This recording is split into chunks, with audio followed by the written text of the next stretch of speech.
Sinasabi ko sa inyong mga nakikinig sa akin, mahalin ninyo ang inyong mga kaaway at gawan ng mabuti ang mga napupuot sa inyo.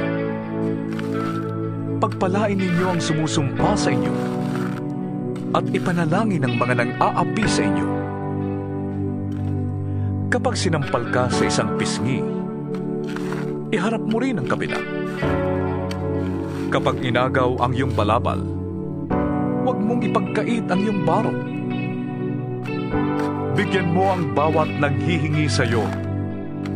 At kung may kumuha ng iyong ari-arian, huwag mo nang bawiin pa ang mga iyon. Gawin ninyo sa iba ang ibig ninyong gawin nila sa inyo.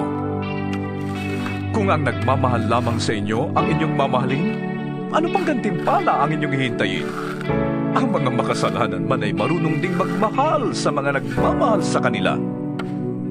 Kung ang mga mabuti lamang sa inyo ang inyong gagawa ng mabuti, ano pang gantimpala ang inyong hihintayin?